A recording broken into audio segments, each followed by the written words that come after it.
Welcome to the Global Discussion, discussions with creatives, leaders, and thinkers. My name is Simon Hodgkins today. A real pleasure to have John Lee here with us on the show. Let's begin by asking John to introduce himself and tell us a little bit about what he's involved in. So over to you, John. Hi, Simon. Thanks for having me on the show. So a little bit about me. I've been a digital nomad on and off. Our family, my eldest daughter, Rosa, is 7. She's been to 25 countries over the last couple of years. We've two other kids, Esme and Bara. My wife and I have a huge passion for travel. So my own background is a finance background. I basically spent 10 years in one of the biggest companies in the construction companies in the world, a company called CRH, and then moved into the startup world and started work from anywhere 3 years ago. And what is work from anywhere? It's basically a technology platform to empower teams to basically manage the compliance challenges of international remote work, be it hired from anywhere or be it maybe short-term remote working requests like a vacation and whatnot. And that's kind of the essence of what I've been working on the last couple of years.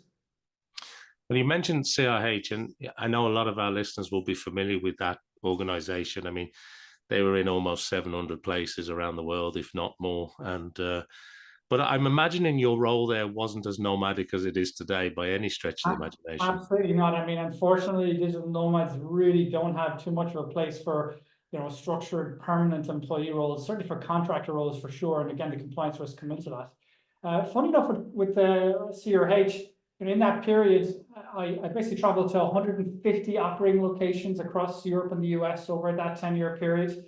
So I got to see a huge amount of the business. Of course, it was all business travel, but for example, when I was on a project working with one of the subsidiaries for a couple of weeks at a time, I'd always try and maybe stay a middle weekend in that country and get a flavor of the local culture, the people, and really kind of peel back the onions of the local way of doing business and the nuance of the people and the scenic areas to visit or whatnot. I used to love that part of the job. So funny enough, despite me being at the time in say a finance role, I got to see a lot of the world.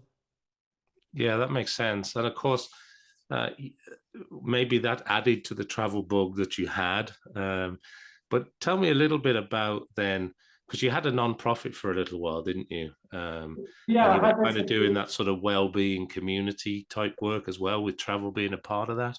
Yeah, it was really interesting. So my first startup, so despite being in a very secure role in CRH, I was a senior finance leader of a €4 billion division. I absolutely loved it, but I always had this entrepreneurial bug within me. And so what essentially happened is I threw the towel in on the corporate world and decided to jump feet first into the startup world. And with my wife, set up a company called Culture Me. It was a technology company to help people who do business travel with navigating the national culture of the countries you're going to visit. That ended up winning Best Travel Technology Product in the World at the Global Youth Travel Awards.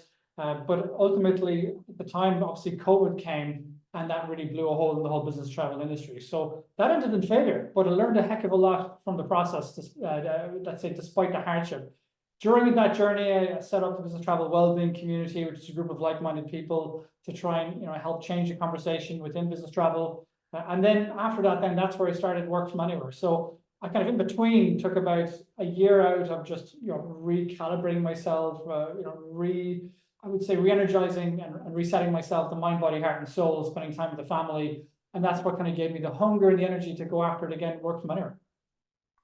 Yeah, and it's interesting. There are a lot of stories, aren't there, where COVID came along and sort of rocked the boat, put a hole in certain things for people, changed the way people perceived the things that were important to them in life and how they decided to work. And that brings us nicely onto the other bit that I want to sort of explore with you, which is about the future of work, isn't it? And the importance of the future of work. And this term that you used at the start, which was, being a digital nomad, because I suppose years ago it was maybe a freelancer or somebody that was self-employed or maybe somebody working from a box room. But today it's much more sophisticated. A lot of companies now have remote workers around the world, more so than they've ever done. And the ability to pretty much work from anywhere seems to be feasible.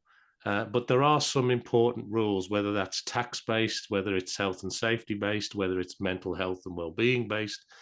Could you maybe expand a little bit on that from your position as the CEO and co-founder of Work From Anywhere? Yeah, so if you look at it, first of all, it depends on who you're talking about, and there's so many different definitions. And I would explain the two core definitions are, let's say, digital nomads who are moving country to country every month or two, versus remote workers. They're people that have fixed space, but they love to travel for a couple of weeks or months a year. And what you find is digital nomads, they're perfectly suit the contractor lifestyle, the freelancer, for example. They can never be employed by a company full time because they're such high risk. On the other hand, remote workers, there's an awful lot of people like that. I mean, almost everyone loves to do some bit of travel. And you find in certain countries in particular, take the US, a lot of people only get 2 weeks vacations a year, maybe max in some cases. So if you can offer an extra couple of weeks of workation flexibility as an employee benefit, for a lot of people, that's a really, really important employee benefit, but not just the US, in many countries around the world. The challenge then becomes, well, is how do you implement and pull together a work from anywhere policy? Because you can't work from anywhere. You can't. I mean, I don't see how many people are actually sending, and sharing Instagram photos of working by a beach in North Korea, for example. War zones, you can't work there, for example, or visa challenges can be a challenge, or high-risk sanctioned countries, for example. There's a whole bunch of reasons why many countries in the world you can't, work there. It's going to be too high risk for a country. So for a company, but what you find is that companies start off with a menu of understanding what are the risks and what are the menu of countries we're willing to accept, and what is a risk appetite that feeds into that. And then that's where you get into, well, what are the risks? So if you like, I mean, I can get into those, Simon, if you like. Well, it's interesting when, to use the term risk, because many moons ago, I was working as a director with a FTSE 100 company. And, our ability for executives to travel come with an awful lot of compliance, down to how many engines did the aircraft have, how many people in the executive suite were allowed to travel at the same time, and then also which areas of the world were safe to travel to, not safe to travel to, what levels of security would be advised. And maybe that's one end of it. But at the other end, there are also compliance elements on an employer from, just hiring remote workers now internationally. And that's before you even get to the challenges around payroll and taxes, whether that's at an individual level or a corporate level. But whichever end of that spectrum you'd like to talk to, I think we should unpack that a little bit, because a lot of people now are engaged in remote work. Yeah, it's a great point. So what you find is there's two different components to it. There's what you would call the temporary remote work or work from anywhere, where somebody wants to do a workation in a country for a few weeks or months. But then separately, you have this huge wave of what you call hire from anywhere, global hiring, global talent pools, where people want to hire people in different countries. They're recognizing with remote work now you can actually genuinely hire the best talent from around the world. But then how do you operationalize that? What are the risks? How do what are the solutions to manage that? So certainly for workations, for short-term remote work, what we're seeing is companies are setting a number of days of saying, look, you can work up to maybe 30, 60, or 90 days a year. And here are the countries and here are the roles we're going to allow it for example, provided you have working rights. And then for hire from anywhere is a different proposition, because that's really driven by the need to fill talent gaps. So some countries, it might be hard to find a really good cloud engineer, for example. Okay, well, look, let's put this to a wider network of countries where we'll see if we can get the best talent. And of course, then many companies are looking at it saying, well, I can get lower cost talent who happen to be more productive, more talented. And it's just a case of finding, well, what are the risks with that and what are the ways we need to operationalize that? And I think that's where, regardless of whether it's short-term remote work or whether it's more structural, hire from anywhere, there's wonderful solutions emerging, such as employers of records, digital nomad visas, provided you know when and when not to use them. There's powerful tools that can help you, turn this into a reality. And I think it'll fundamentally change the employee benefits proposition for your company, but also rethink, how you even think about talent and skills and how you acquire it. Yeah, that makes a lot of sense. I like what you're saying there. And I know you focus heavily, don't you, on removing that headache for an employer. And a lot of employers, whether it's the HR team, the legal team, the finance area, back to your old sort of days where the costs of employing people now, and taking away that headache, working through that compliance area can be quite murky and very different in different parts of the world. And even in certain countries, very different in different states. It's not the same everywhere. So could you maybe explain a little bit about how you go about that from a maybe a workation? Because I know you work with startups, fast growing companies, but also maybe the Fortune 500s. But when it comes to workations, and I'm thinking of people I know who will go on a business trip, but then will tag on maybe a few days of personal leave on the end. That's one sort of way that people seem to be working now, and to sort of extend holiday or to benefit from the place that they're visiting, but also workations where you're sort of kind of on leave or you're in a different place. And as you say, that's more of a almost a perk, or almost sort of looks into the overall role and compensation of a job. What's your views on that? And what are you doing to empower teams about that compliance and headache that a lot of us are dealing with?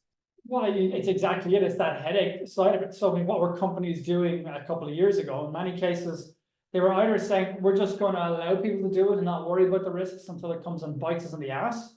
Or they were basically saying, look, let's go to tax advisors or other advisors every single time and spend, $2, 3, $4,000 every single scenario and have to wait, days, if not weeks, to get a report back to tell it's a site or too high, or it's an adequate risk that we can take on.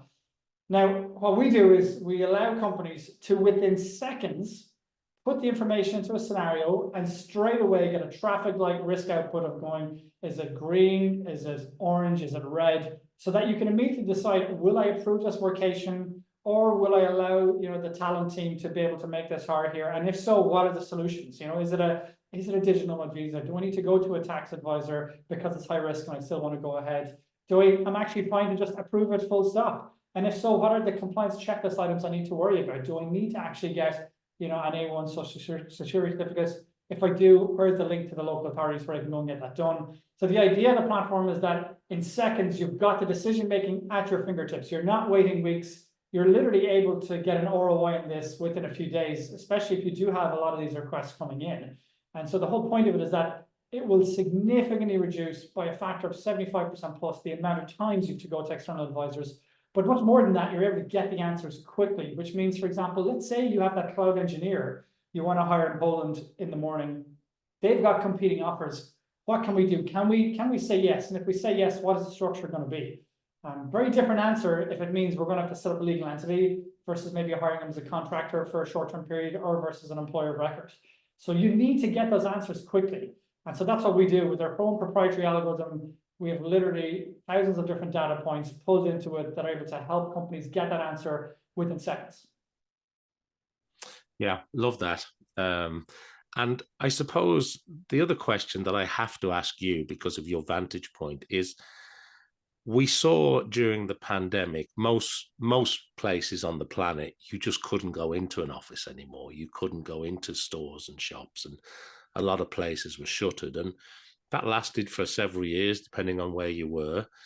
And slowly we've seen some people return to offices, but most of the reports I read today is that, I don't know what the latest number is, 70% of people they're just still working remotely. And despite some employers that seem to be very hardcore about getting people back to these big glass and metal ivory towers that they've invested millions in, most workers seem to be quite happy with this, whether it's a hybrid way of working or a remote way of working. And the future of work seems to have fundamentally changed. Is that your view too?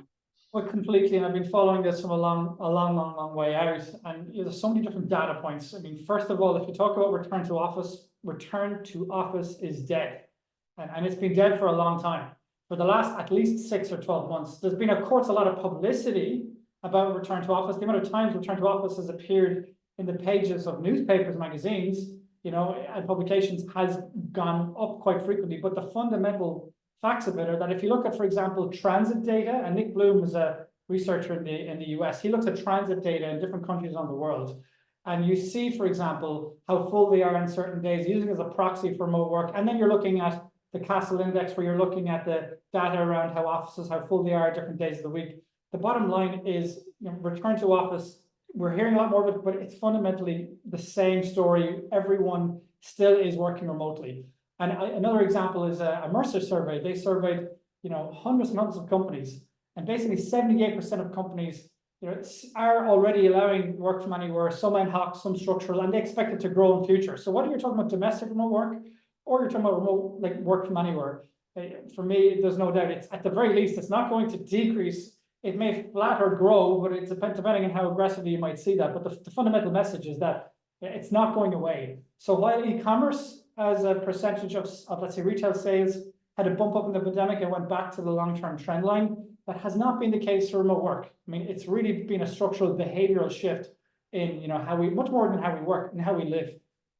Yeah, and I think you referenced that earlier, didn't you? That when you had this business and then the pandemic come along and makes you reevaluate and regroup and rethink. I also think there's been a huge amount of soul searching by many of us to see, well, what do I actually want to do and how do I actually want to work, which I think is probably driving some of this too. But You hit the nail on the head, because it's actually funny. A lot of press on where people are working, but more fundamentally, it's how we're working has changed. You move from a in-office to a remote context. The skills of managers and how they need to be trained is very, very different. They need to be much more better writers and storytellers in a very kind of a written way, as opposed to in presence and proximity bias and whatnot. So I think there's a whole bunch of factors within that that I think we haven't really appreciated. That, you know, pre-pandemic, what would we have given management out of 10? Maybe a 6 out of 10 if we're generous. You throw the most complex structural shift of work on top of that management structure, a lot of companies are going to fail, and they're going to take time to get their heads around it. And so that's what we're seeing. It's going to take time. It's going to take more time before, you know, we can elevate the level maybe of management to the level where it needs to be, in understanding how do you lead in a remote environment. I like that. Love that a lot. Yeah, it makes a lot of sense. And look, I want to ask you a question as well about taking the plunge, because you were working in a very well recognized role. You're in the finance world, you're visiting many countries, um, and you decided to take the plunge. And you said earlier, you sort of hinted the fact you had that sort of entrepreneurial bug inside you. But have you got any advice for people who are thinking about doing that? Because you've done it a number of times now. And obviously, with work from anywhere, you're now tapping into this global market. But if you were to meet somebody and they were thinking of doing the same, you know, leaving the corporate role, moving on, or just setting up a business in general and thinking through an idea, from your regrouping, from the businesses you've had, and from your sort of very detailed finance role in a very well regarded international brand, any advice that you could share with us today for our audience? The biggest thing I would say, some people think of the shift from going from a corporate to a startup as a big jump, like jumping off a cliff. And I love the concept of Reid Hoffman. He says that doing a startup is like jumping off a cliff and assembling an airplane on the way down. But I think if we take a step back, the world has shifted in a big way from the perspective of fractional work. So today, there are many platforms out there, such as Upwork, TopTal, like many others, Fiverr, where, you know, instead of having to completely take a cold shower in jumping into, you know, a startup, what you can do is you can keep maybe, let's say, maybe leave the start the corporate world, but try and maybe start maybe some fractional work, and maybe do 20, 30 hours a week fractional work, and then use the remaining 10 hours or so, 15 hours on coming up with a, let's say, a startup idea. And then as the startup idea gets more legs and develops revenue and gets more validation, well, then you can gradually ease yourself into it and then go to a stage where you're fully 100% on it. So I think that's a really powerful one that, you know, for me, I mean, I took the plunge obviously directly with Culture Me. I wasn't even aware of those platforms at the time, but I think that's something that is making the transition much easier for people nowadays. Oh, they're good points. And I suppose it brings me on to the next thing that I like to ask the guests on the show, which is about their approach to planning. Now, I'm assuming with a finance background, you're going to be buried into spreadsheets and planning meticulously, but I could be wrong. You know, how do you go about planning, and what does the next 6 to 12 months look like for your business? What's on your horizon? What's on your roadmap? Well, I think one of the most important things is, as a team, yeah, we do go through an annual strategic planning process saying what are our goals, you know, for this year. So in my case, you know, we have goals for H1 for the full year, but then within that, break it up into much more agile chunks, quarter to quarter. I think it's really, I'm a big believer in theming. So having really clear themes, you know, for each quarter. So for example, the last quarter for us was very much about product development and enhancement, listening to customers, going deep in understanding their problems and taking the product to the next level, improving the algorithm, speed of the platform, adding functionality in countries and whatnot.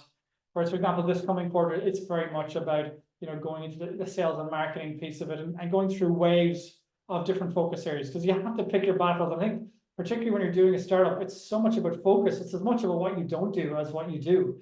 So I think that's really tricky because it's so easy to get distracted.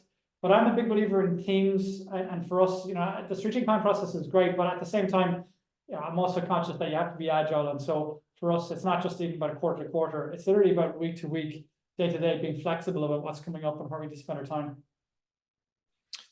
Perfect. Yeah, I mean, I couldn't agree more. I know you've put a lot of work into maybe the software side of things and the UX and the UI side of things, and we'll come on to that in a moment. But I wanted to ask you, as we sort of come towards the end here, maybe if there's anything else around your business or the way you're thinking about this future, anything else you wanted to share with our worldwide audience today. And secondly, if people want to find out more about Work From Anywhere, to check out the software that I was mentioning a moment ago, where's the best place to point people to that want to sort of reach out and connect, John? Yeah, anyone who wants to reach out to connect, they can check out the website, which is www.wfa.team. That's TEAM at the end. They can also check me out on LinkedIn. Happy to connect, or they can email me at john@wfa.team. So that's where they can find us. In terms of, let's say, things that might be helpful to know or other perspectives, I will say one thing we are seeing that comes up a lot is how do you put together a Work From Anywhere policy. So we have put on our website in the resources section, a free workation policy builder that can help, a lot of companies understand how they put that together. That's a free resource for the community. And then separately, in terms of general observations, very excited about AI. But one thing I will say, and I've tested this quite a bit over the last year, I've seen a lot of pitfalls with Gen AI. So Gen AI gives you very confident answers that are incorrect when you're looking at tax and legal issues, especially on a country-to-country basis. So I've got some crazy stories of different things that have happened. So just watch out, take care. And yeah, as I said, hopefully those resources might be helpful for anyone who's interested in visiting the website.